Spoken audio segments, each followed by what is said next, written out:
Everyone, welcome back to my channel. आज मैं आप सभी को बताने जा रहा हूँ complete road map for C programming language. मैं वीडियो स्टार्ट करूँ उससे पहले मैं आपको बता देता हूँ, अगर आपको कोई भी डाउट है या फिर कोई क्वेश्चन है तो आप मुझे इंस्टाग्राम पे डीएम कर सकते हैं। ये मेरे इंस्टाग्राम आईडी है और ये वीडियो बिगनर फ्रेंडली होने वाला है। इसमें बेसिक्स से एडवांस तक कंप्लीट रोड मैप बताने वाला हूँ सी प्रोग्रामिंग का। अगर आपको वीडियो अच्छा लगे तो लाइक, शेयर और सब्सक्राइब कीजिएगा। अगर आप प्रोग्रामिंग जर्नी स्टार्ट करना चाह रहे हैं तो C is one of the best decision for you can make. ये वीडियो में आपको complete step by step guide करूंगा through the help of road map of C programming. तो लेट गेट स्टार्टेड।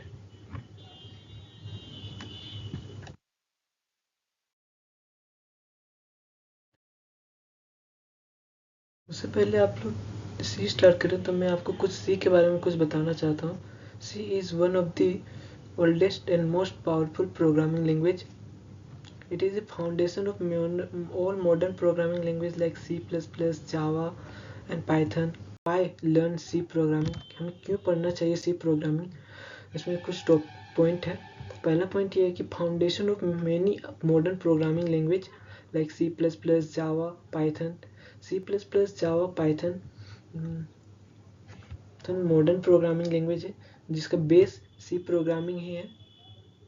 और सेकेंड पॉइंट में high performance and close to hardware. C programming का जो performance है बहुत ही हाई है और ये जो सी प्रोग्रामिंग है ये क्लोज टू हार्डवेयर है। बेसिकली इसका वर्क मेनली हार्डवेयर रिलेटेड ही रहता है। और तीसरा पॉइंट है use in system programming, embedded system, OS development के लिए यूज होता है सिस्टम प्रोग्रामिंग, एम्बेडेड सिस्टम और ओएस डेवलपमेंट के लिए सी प्रोग्रामिंग का भी यूज होता है।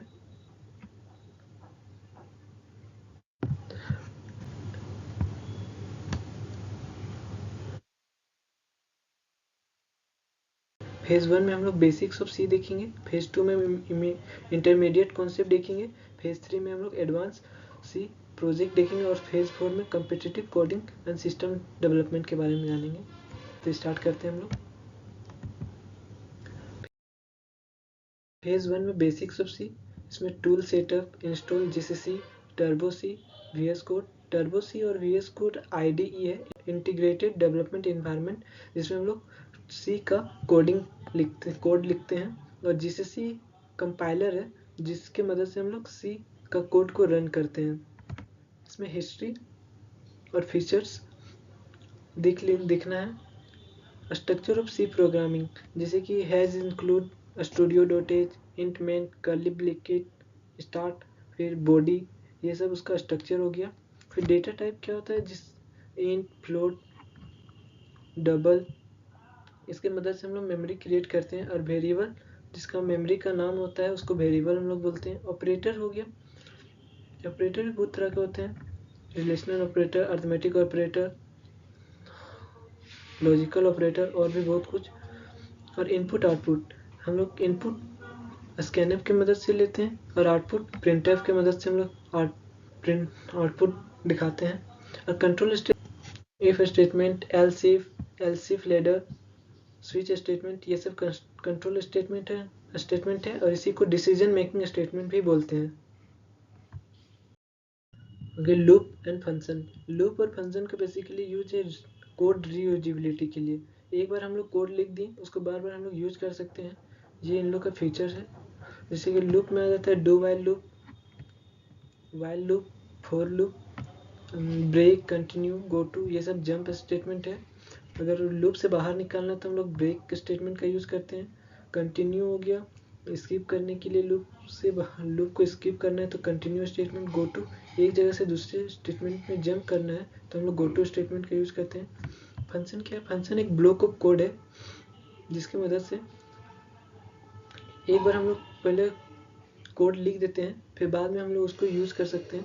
यूजिंग द फंक्शन को डिक्लेयर करना है, उसका definition, call by value and call by reference, हम लोग पैरामीटर में हम लोग कोई वैल्यू पास कर सकते हैं, नहीं तो उसका रेफरेंस पास कर सकते हैं। रिकर्जन क्या होता है? रिकर्जन सेल्फ प्रॉपर्टी जिसके अंदर रहता है उसको रिकर्जन बोलते हैं।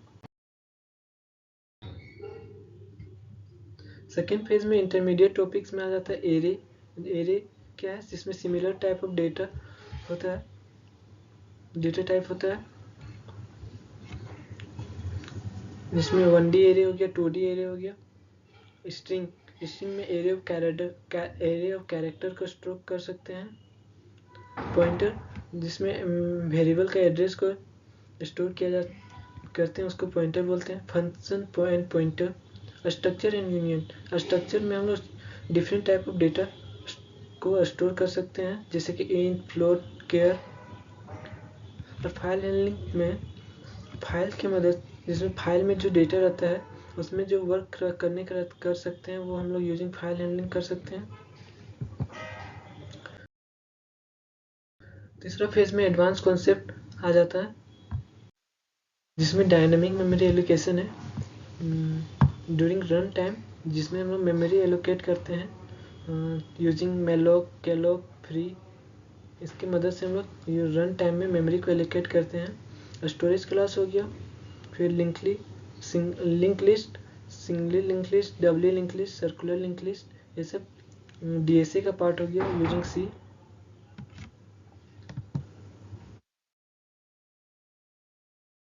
ये सब का यूज करके हम लोग मिनी प्रोजेक्ट बना सकते हैं, और जिसमें से कैलकुलेटर हो गया, स्टूडेंट रिकॉर्ड सिस्टम बना सकते हैं, सिंपल गेम भी बना सकते हैं using C programming.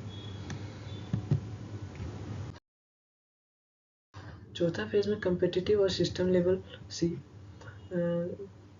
Practice on code force, hacker rank, leet code, ऐसे प्लेटफॉर्म में हम लोग प्रैक्टिस कर सकते हैं C प्रोग्रामिंग का। Focus on time complexity and efficient algorithm. हम लोग एक एफिशिएंट एल्गोरिदम लिख सकते हैं जिसमें कम समय में अच्छा परफॉर्म कर सके वर्क को। Data structure, stack means stack हो गया, क्यू हो गया, ट्री हो गया, ये सब एडवांस डेटा स्ट्रक्चर का पार्ट हो गया। System call, Linux. आगे देखते हैं। और अगर रिकमेंडेड रिसोर्स में आप लोग विजिट कर सकते हैं website geek for geek tutorial points cprogramming.com।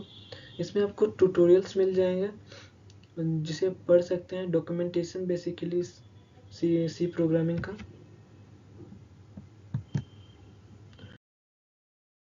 मेरी तरफ से फाइनल टिप यही रहेगा कि आप लोग डेली प्रैक्टिस कीजिए और छोटे छोटे प्रॉब्लम, जो रियल वर्ल्ड प्रॉब्लम होते हैं उसमें काम कीजिए आप लोग। अगर कोई भी डाउट हो तो आप लोग कमेंट कर सकते हैं, नहीं तो फिर इंस्टाग्राम ID दिया हुआ है उसमें DM कर सकते हैं, मैं आप लोग को रिप्लाई करूँगा।